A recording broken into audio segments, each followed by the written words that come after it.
الحمد لله رب العالمين، والصلاة والسلام على سيد المرسلين محمد وآله وصحبه أجمعين.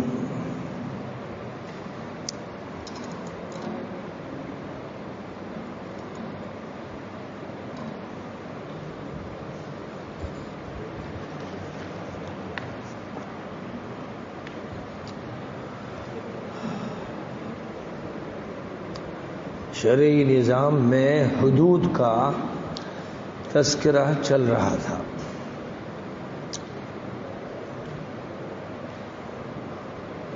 ان حدود کے علاوہ جو سزائیں قرآن پاک میں بڑے بڑے جرائم کی بیان کی گئی ہیں، لیکن ان سزاؤں کو حد شرعی کی حیثیت نہیں دی گئی ہے. حد سرقہ اور حد قذف اور حد زنا وغیرہ کی طرح اس کو ایک متعین حد کی حیثیت نہیں دی گئی ہے. جیسے قتل کی سزا بیان کی گئی، قصاص میں قتل کیا جائے گا یا دیت کا فیصلہ ہوگا. ایک ایسی سزا ہے کہ جس سزا کے بارے میں مقتول کے ولی کو اختیار دے دیا گیا ہے، لیکن جن سزاؤں میں مقتول کے ولی کو اختیار نہیں ہے، سزائیں سزاؤں کی طرح نافذ ہوں گی، لیکن کوئی ایک سزا متعین نہیں کر دی گئی ہے. متبادل سزاؤں کے انتظامات فرمائے گئے ہیں. تو سب سے بڑا جرم جس کے لیے بڑی سخت سزائیں تجویز کی گئی وہ ڈکیتی کا جرم ہے. وہ بد امنی کا، دہشت گردی کا، لوٹ مار کا، تباہ کاری کا جرم ہے، جس میں کسی ایک شخص کو نشانہ نہیں بنایا جاتا، پورے خاندان کو تباہ کر دیا جاتا ہے. کسی قبیلے کے خلاف جنگ چھیڑ دی جاتی ہے، کسی سے بہت سے لوگوں کے مال کی لوٹ ہوتی ہے، امانتوں کو لوٹ لیا جاتا ہے اور امن کو غارت کر دیا جاتا ہے.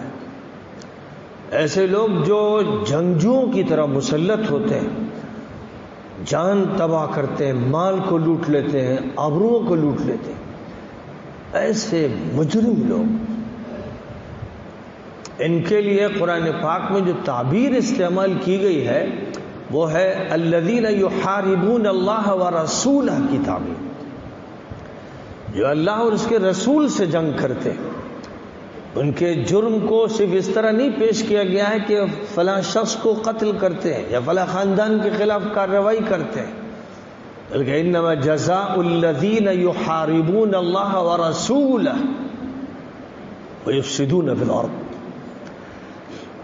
تو ان کی جو محاربانہ جنگجویانہ کارروائیاں ہیں، ان کو اللہ اور رسول سے جنگ کے مرادف قرار دیا گیا ہے. جیسے معاشی زندگی میں، معاشی انتظام میں سود کا لین دین اللہ سے جنگ کے مرادف قرار دیا گیا ہے. تو جانوں کا جہاں مسئلہ ہو اور جہاں مال کا مسئلہ ہو، ان کے بارے میں ایسی کارروائیاں جو جنگ میں ہوتی ہیں، اس طرح کی جو کارروائیاں کرنے والے لوگ ہیں، یہ ایسے ہیں جیسے اسلام دشمن ہوتے ہیں، اللہ کے دشمن، رسول اللہ کے دشمن ان کو قرار دیا گیا ہے. اور ان کارروائیوں کے بارے میں فیصلہ کرنے کا حق اسلامی حکومت کو دیا گیا ہے، جو اسلام کی بنیاد پر قائم ہو، جس کے ہاں شریعت قانون ہو، جس کے ہاں فیصلے ایمان کی بنیاد پر ہوتے ہوں۔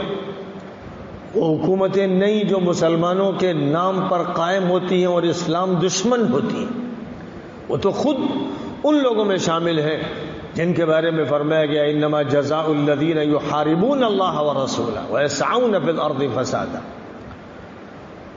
اللہ سے جنگ ان کی ہے جنہوں نے سودی نظام قائم کر رکھا ہے، اللہ سے ان کی جنگ ہے جنہوں نے بدکاری کے اڈے قائم کر رکھے ہیں، اللہ سے جنگ ان کی ہے جنہوں نے شریعت کو بالائے طاق رکھ دیا ہے، اللہ کی جنگ ان سے ہے، اور ان کی اللہ سے جنگ ہے جنہوں نے اسلامی قوانین کے مطالبے کو جرم قرار دے رکھا ہے۔ ان کی اللہ اور رسول سے جنگ ہے، ان کے خلاف اگر کوئی طاقت اٹھتی ہے تو اس کو باغی کہہ کر دبایا نہیں جا سکتا، وہ حق کو لے کر اٹھ رہی ہے، اور باغی وہ ہیں جو حکومت کرنے والے مجرم ہیں۔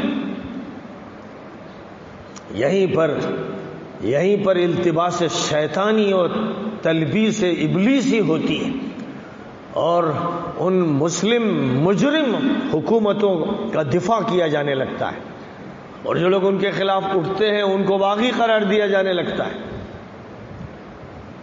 یہاں سے تلبیس شیطانی کا عمل شروع ہوتا ہے، اور یہ وہ دھوکہ ہے، یہ وہ فراڈ ہے، یہ بڑی ابتدائی دور سے کیا گیا۔ حضرت حسین رضی اللہ تعالیٰ عنہ جب اٹھے تھے تو ایک ظالم مجرم باغی حکومت کے خلاف اٹھے تھے، وہ حق پر تھے، حکومت باطل تھی۔ حضرت زید جب اٹھے تھے، حضرت یحییٰ اٹھے تھے، حضرت ذو النفس الزکیہ اٹھے تھے۔ جب یہ اٹھے تھے تو بظاہر عام طور پر مولوی ملاؤں کی زبان پر یہ فتویٰ تھا کہ یہ بغاوت کر رہے ہیں، حکومت قائم ہے، اور لوگ اس حکومت کے ساتھ ہیں یا دباؤ میں ہیں۔ تو اب جو اٹھ رہا ہے وہ غلط عمل کر رہا ہے۔ یہ ان مولویوں کے فتوے ہوتے ہیں جو بکے ہوئے ہوتے ہیں، یا چاپلوس ہوتے ہیں، یا دبے ہوئے ہوتے ہیں، ان کی زبان بدل جاتی ہے، وہ حق بول نہیں پاتے۔ لیکن جو امت کے صحیح معنی میں ائمہ ہوتے ہیں، جیسے ابو حنیفہ تھے، مالک تھے، شافعی تھے، احمد تھے، یہ ایسی ظالم حکومتوں کے خلاف اٹھتے ہیں یا اٹھنے والوں کی مدد کرتے ہیں۔ ان کا فتویٰ یہ نہیں ہوتا ہے کہ یہ ایک چھوٹی سی طاقت لے کر اٹھ رہے ہیں، غلط کر رہے ہیں۔ حضرت زید کی تائید ابو حنیفہ نے کی، حضرت زید کی تائید مالک نے کی، ذو النفس الزکیہ کی تائید ابو حنیفہ نے کی۔ بنی امیہ اور بنو عباس کی حکومتوں کے خلاف اٹھنے والی یہ طاقتیں، یہ چھوٹے گروپ جو اٹھے، یہ حق لے کر اٹھے، لہذا ان کو باغی کہہ کر سزا دینا کہ یہ دہشت گرد ہے، یہ ابلیسوں کا عمل ہے، شیطانی عمل ہے، دجالی عمل ہے۔ اس لیے امت کے علماء برحق حکومتوں کے ساتھ نہیں رہے جو وقت کی حکومتیں تھیں، جنہوں نے سب کو دبوچ رکھا تھا، اور حجاج جیسے جلاد مسلط کر رکھے تھے، ان کے خلاف اٹھنے والے کی مدد کر رہے تھے یہ ائمہ جن کے کروڑ ہا کروڑ ماننے والے ہیں، اور جب سے وہ تھے اس وقت سے آج تک ارب ہا ارب و خرب ہا خرب ان کے ماننے والے دنیا میں موجود ہیں۔ ان کی فقہ پر عمل ہو رہا ہے، طہارت میں، نماز میں، روزے میں، زکوٰۃ میں، حج میں، معاشرت میں، پورے دینی نظام میں ان کی فقہ پر کروڑ ہا کروڑ انسان ہر دور میں عمل کرتے چلے آ رہے ہیں۔ یہ ہے مرجع، لیکن یہ مرجع صرف وضو اور غسل اور نماز کے مسائل میں نہیں ہے، وہ تو چھوٹے چھوٹے جزیات ہیں۔ اصلاً سیاسی مسئلہ، فیصلہ کن جو مرحلہ ہے، اس میں ان کی رائے کیا تھی اسے دیکھنا چاہیے۔ اس لیے یہ سمجھنا بہت ضروری ہے، اور شروع سے سمجھنا ضروری ہے، کیونکہ آج بھی یہی ہو رہا ہے، ہر دور میں یہی ہوا ہے کہ جو ظالم، باغی، طاغی، مجرم حکومتیں ہیں، ان کے ساتھ بے شمار مولوی ہیں، عہدیدار ہیں، منصبدار ہیں، عدالتوں میں قاضی بنے بیٹھے ہوئے ہیں، اور انہوں نے مولویوں صوفیوں کی شکلیں اختیار کر کے حکومت کے لیے جواز فراہم کر رکھا ہے، اور جو ان کے خلاف اٹھتے ہیں وہ ان کو باغی کہتے ہیں، دہشت گرد کہتے ہیں، ان کو مرواتے ہیں، ان کی جان لیتے ہیں۔ یہ صورتحال ہے جزیرۃ العرب کی مجرم حکومت کے معاملے میں، امارات کی مجرم حکومتوں کے معاملے میں، مصر کی مجرم و خبیث حکومت کے معاملے میں، اور اکثر عالم اسلام کے ممالک کا یہی حال ہے۔ لہذا جو اٹھتا ہے، چاہے وہ کتنے ہی قانونی طریقے کو اختیار کرتے ہوئے اٹھے، جو تلوار نہیں اٹھا رہا ہے، جو ڈھیلا نہیں مار رہا ہے، صرف وہ سیاسی جدوجہد کر رہا ہے، اس کو بھی یہ حکومتیں، یہ باغی مجرم حکومتیں دہشت گرد قرار دیتی ہیں۔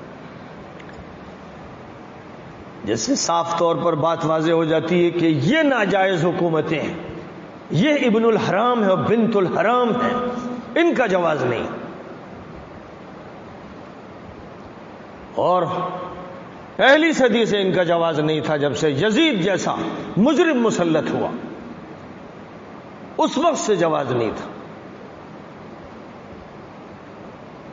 ایک نادر مثال کے طور پر عمر ابن عبدالعزیز تشریف لائے، لیکن بس ان کا رخصت ہونا تھا 2-2.5 سال میں، پھر مجرم واپس آ گئے، اور باقاعدہ آرڈر دے کر، فرمان جاری کر کے یہ کہہ دیا گیا کہ عمر ابن عبدالعزیز نے جو کچھ آرڈر دیے تھے سب کینسل۔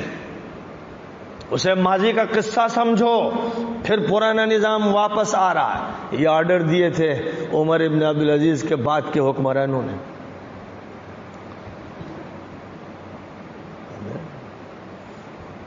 تو تاریخ بڑی پرانی ہے یہ، اور نبی صلی اللہ علیہ وسلم نے پہلے سے کہہ دیا تھا کہ اسی طرح کے لونڈے لپاڑیے پیدا ہوں گے۔ ہلاک امتی علی ایدی اغیلمۃ من قریش، قریش کا نام لے لے کر یہ برہمن، ایک مجرم قریش کا نام لے کر امت کو تباہ کریں گے۔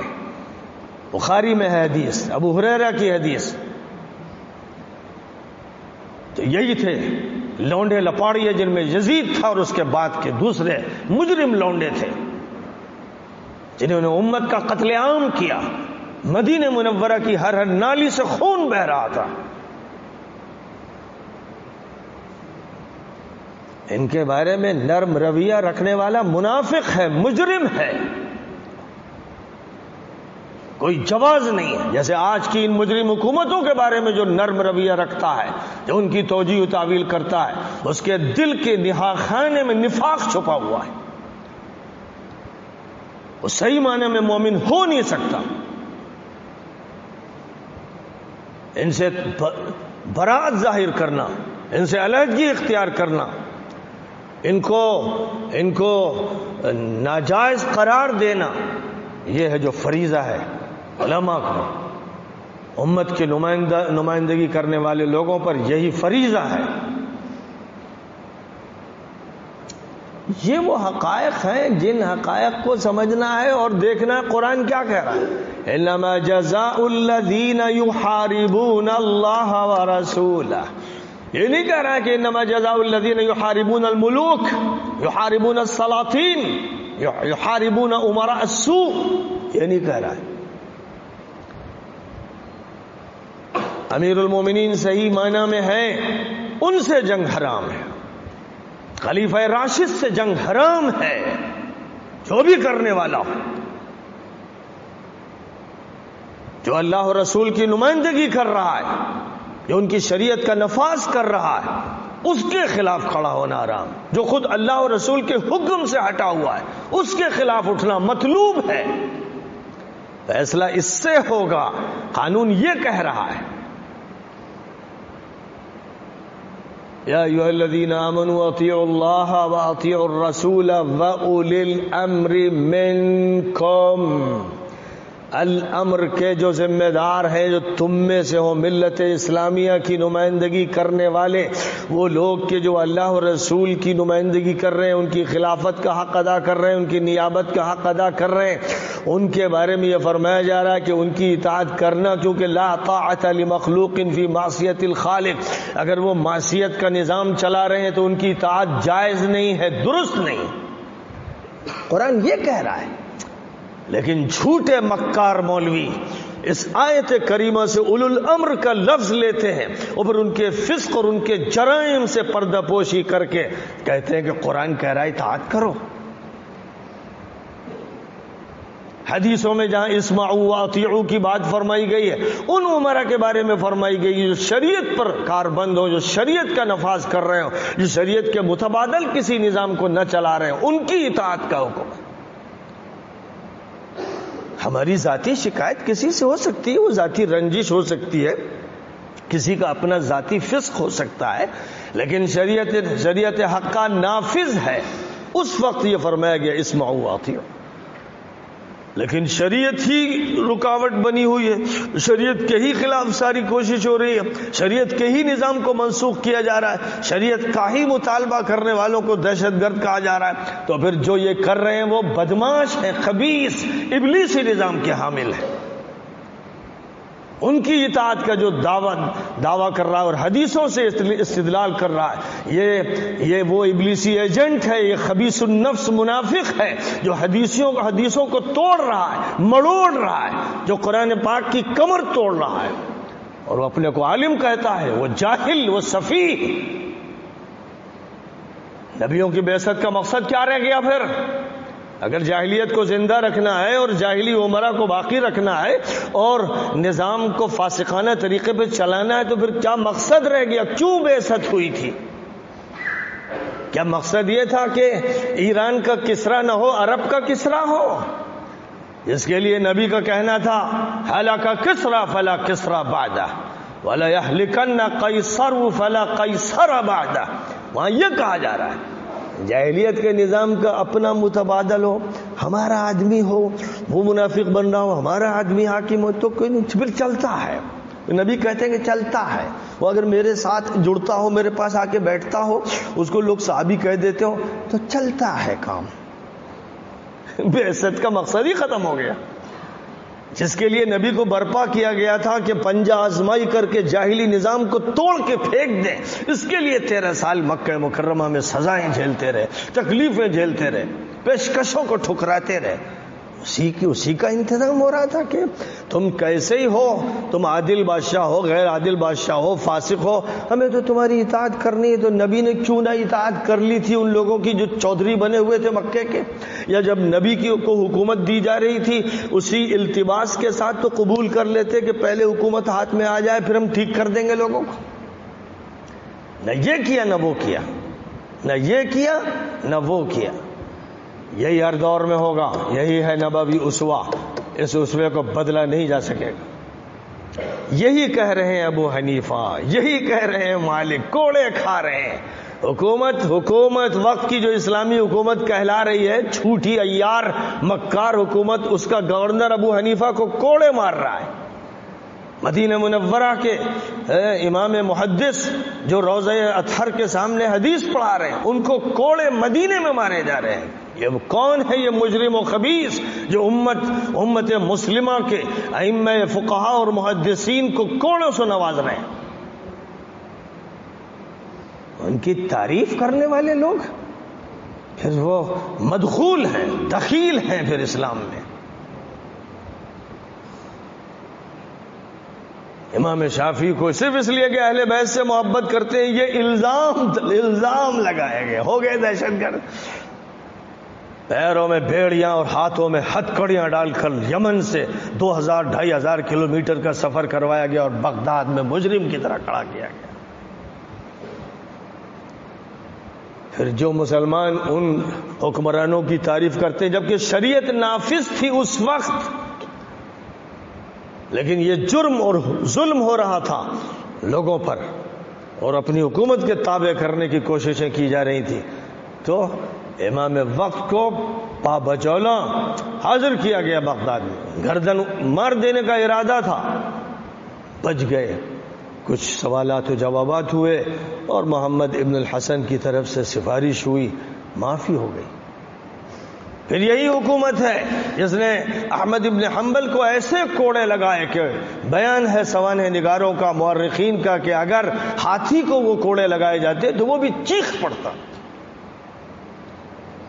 کون کر رہا تھا یہ سب؟ یہ وہی مجرم کر رہے تھے، یہ وہی ظالم کر رہے تھے جنہیں حق نہیں تھا حکومت کا، اور آج بھی وہی ظالم، انہی کے وارث مجرم بیٹھے ہوئے ہیں سرزمین حرم میں، جو جیلوں میں لوگوں کو مار رہے ہیں، اذیتیں دے رہے ہیں، تعذیب دے رہے ہیں، علماء کو ستا رہے ہیں، اور چونکہ انہوں نے ان کی بات نہیں مانی یا ان کو مشورہ دے دیا تو ان کی فرعونیت پاگل ہو گئی، اور انہوں نے ان کو پھر جیلوں میں ڈالا، اذیتیں دی، اور لاش کی شکل میں نکالا گیا۔ ان کے بارے میں نرم رویہ، ان کی تعویل، حکومت کی اطاعت کرنی چاہیے، بغاوت نہیں کرنی چاہیے۔ کس کے منہ سے یہ گند نکل رہی ہے؟ کون ہے وہ جس کا منہ سنڈاس بن گیا ہے تو ایسی مجرمانہ بات کہتا ہے؟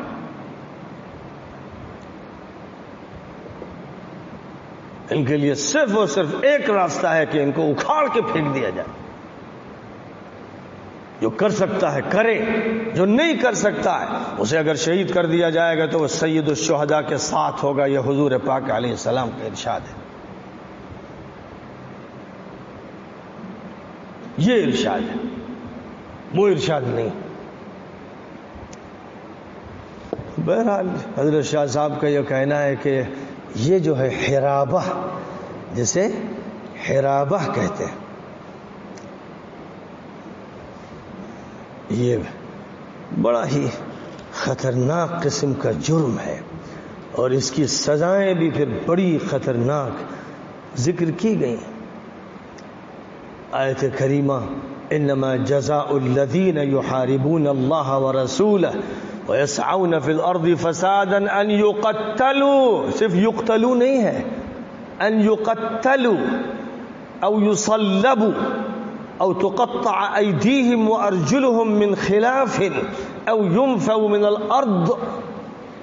دیکھا جائے گا کہ جرم کس نوعیت کا ہے، جیسا ہوگا ویسی کڑی سزا دی جائے گی، قتل کیا جائے گا، ٹکڑے کر دیے جائیں گے، ان مجرموں کی سولی پہ لٹکا دیا جائے گا، ہاتھ اور پیر مخالف سمتوں سے کاٹ کے بالکل ان کو شل کر دیا جائے گا، پاہج بنا دیا جائے گا۔ عبرتناک سزا، جو دیکھے تو چیخ پڑے، تڑپ جائے، ایسی سزا ان بدماشوں کو دی جائے گی۔ یا جرم کی اگر نوعیت یہ ہے کہ بد امنی کسی علاقے میں پھیلا رکھی ہے تو جلا وطن کر دیا جائے گا تاکہ ایک علاقہ محفوظ ہو، دوسری جگہ نگرانی کڑی رکھی جائے گی، پھر اس کے بعد جو سزا مناسب ہوگی تجویز کی جائے گی۔ یہ انسان نہیں ہے، یہ درندے ہیں، درندوں سے بدتر ہیں، تو ان کے لیے سزائیں جو تجویز کی گئی ہیں وہ بڑی سخت تجویز کی گئی۔ آج دنیا میں جو حکمرانی کر رہے ہیں لٹیرے، ہنڈے اور اوباش، ان پر یہ آیت منطبق ہو رہی ہے۔ پہلے نمبر پر وہ ہیں جنہوں نے بدامنی پھیلائی ہے، لوگوں کا امن چھین لیا، لوگوں کی زبانیں تالو سے کھینچ لی، لوگوں کی سانسیں روک دی ہیں، لوگوں کو جیلوں میں ٹھوس دیا ہے۔ جو لوگ شریفانہ انداز سے ناصحانہ تنقید کرنے والے ہیں ان کو جھوٹ کے ساتھ، مکر کے ساتھ، قونصلیٹ میں، سفارت خانے میں بلا کر دھوکے کے ساتھ مار کر ٹکڑے کر کے لاش کہاں دبا دی گئی۔ یہ ایسے غنڈے اور اوباش ہیں، کوئی انتہا نہیں۔ تو یہ ہیں جن کے بارے میں فرمایا جزاء الذین یحاربون اللہ، انہیں فیصلہ کرنے کا حق نہیں کہ وہ بتائیں گے کون ہے جس کو وہ دہشت گرد وہ کہہ رہے ہیں، پوری امت مسلمہ انہیں دہشت گرد کہہ رہی۔ امت کا فیصلہ مانا جائے گا۔ ما رآہ المسلمون حسنا فهو عند اللہ حسن، لا تجتمع امتی علی ضلالہ ومن شذ فی النار۔ یہ ہے امت پوری جو مجموعی طور پر امت فیصلہ کر رہی ہے۔ اب اس میں بیچ میں اکا دکا جھوٹے مکار مولوی مفتی صوفی جو تائید کرتے ہیں ایسی ظالم حکومتوں کے، وہ ہے من شذ فی النار۔ پوری امت متفق ہے کہ یہ ظالم حکمراں ہیں، اور سارے عوام، لاکھوں عوام جو اس وقت ان ملکوں میں ہیں، ان کی سانسوں پر پابندی لگا دی ہے ان مجرموں نے. وہ آزادی کی بات نہیں کر سکتے. دور غلامی سے زیادہ سخت دور واپس آ گیا ہے.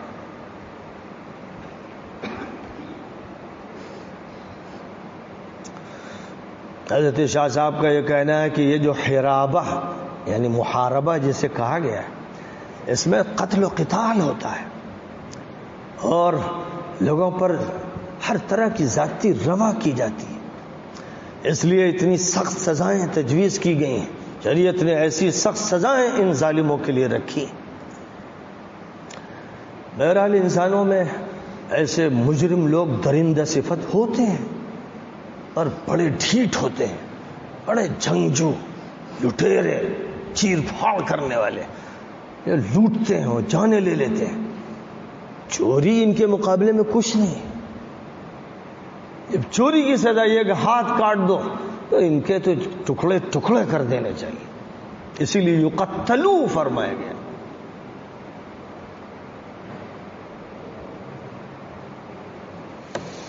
اور چوروں سے تو حفاظت اگر آپ نے صحیح طور پر کی ہے، آپ کا جو کمرہ ہے وہ مضبوط ہے، تالا بھی زبردست لگا ہوا ہے، آسانی سے کھل نہیں سکتا ہے، تو آپ تحفظات چوروں سے تو کر لیتے ہیں.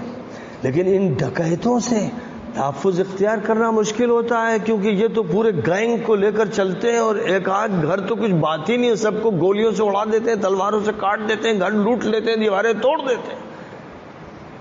یہ اتنے خطرناک درندے ہوتے ہیں.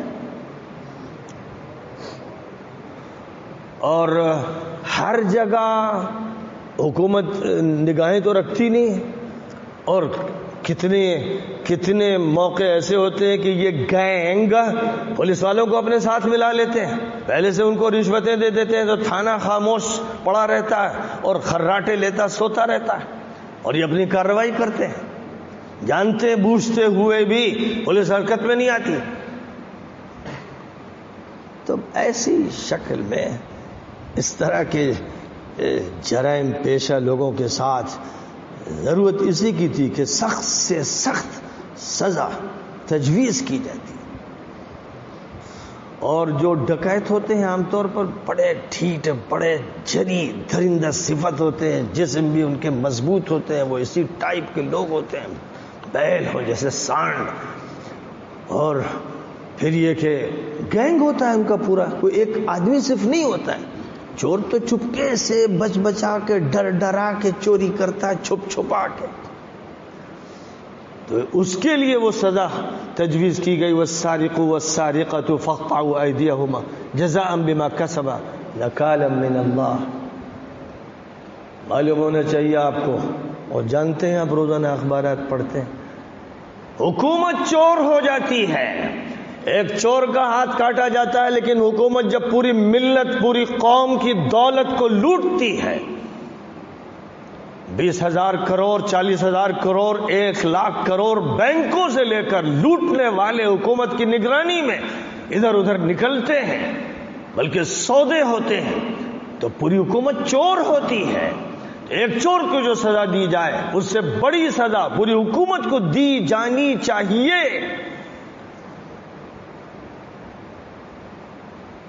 جزیرۃ العرب کی جو حکومتیں ہیں، خدا کی قسم چوروں کی حکومتیں ہیں، وہ ڈکیت بھی ہیں، چور بھی ہیں، محارب ہیں اللہ اور رسول کے. پوری ملت کی دولت کو انہوں نے لوٹ لیا ہے اور عیاشیوں میں صرف کیا ہے. ان کی دولت نہیں ہے.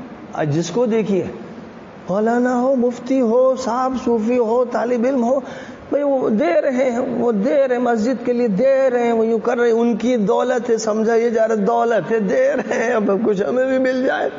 اوفو انا للہ، پوری امت کی چوری کر رہے ہیں. ایک چھوٹے سے گھر میں ایک چور چوری کرتا ہے تو قرآن کہتا ہے ہاتھ کاٹ دو. وہ پوری ملت کی چوری کر رہے ہیں تو پھر ان کے بارے میں قرآن کیا کہتا ہے؟ خاموش ہے. قرآن بھی ان کے ساتھ کمپرومائز کر رہا ہے. ان کی دولت حرام ہے. اور ائمہ کرام کا یہی معاملہ تھا. ابو حنیفہ نے ان کی دولت نہیں لی، مالک نے نہیں لی.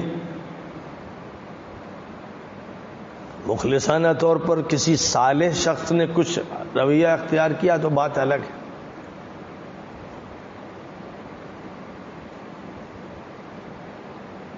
تنگی ترشی کے ساتھ زندگی گزاری. احمد بن حنبل کے کوڑے لگ رہے تھے تو اس وقت بھی ان کا حال یہ تھا کہ ویسے اللہ سے دعا ان ظالموں کی ہدایت کی کرتے تھے. اور جب متوکل کے دور میں ان کی خدمت میں توڑے پیش کیے جانے لگے اور اعلیٰ قسم کے کھانے ان کے گھر میں بھیجے جانے لگے تو اس کھانے کا ایک لقمہ نہیں کھاتے تھے اور وہ سب ہدایہ واپس کر دیتے تھے. فرماتے تھے نہیں، یہ اس سے بڑا امتحان ہے. وہ امتحان تھا کوڑوں کا اور یہ اس سے بڑا امتحان ہے دین و ایمان کا. تو وہ ان کے کھانوں میں سے ایک نوالا نہیں کھاتے تھے کیونکہ انہیں معلوم تھا کہ لوٹی ہوئی دولت ہے. اور یہاں بھی صورتحال آج جو دنیا میں ہے یہ لٹیروں کی حکومتوں کا دور ہے. اور یہ سمجھنا کہ ان کا مال ہے، یہ تو کوئی سفیہ گدھا ہوگا جو یہ سمجھتا ہوگا، جس کے اندر ادنا اسلامی فہم نہیں. وہ یہ سمجھے گا کہ ان کا مال ہے.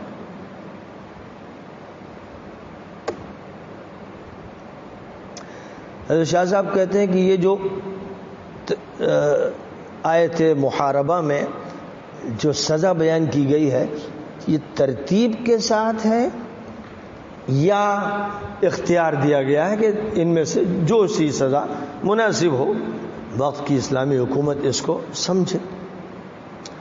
اور حضرت شاہ صاحب کا کہنا ہے کہ تخییر کا پہلو زیادہ واضح ہے کیونکہ او کا لفظ استعمال کیا گیا ہے. اور پھر ان کا یہ کہنا ہے کہ جس حدیث میں مرتد کی سزا کا تذکرہ ہے تو اس وہاں المفارق للجماعہ کے اندر دو علتیں جمع ہو گئی ہیں. دو علتیں جمع ہو گئی، دین کا بھی ترک ہے اور مسلمانوں کے خلاف کارروائی بھی ہے. دو علتیں جمع ہو گئی تو سزا بھی پھر اسی اعتبار سے سخت دی جائے گی. جیسے ایک حدیث میں حضور صلی اللہ علیہ وسلم نے فرمایا کہ لا يخرج الرجلان يضربان الغائط كاشفين عن عورتهما يتحدثان.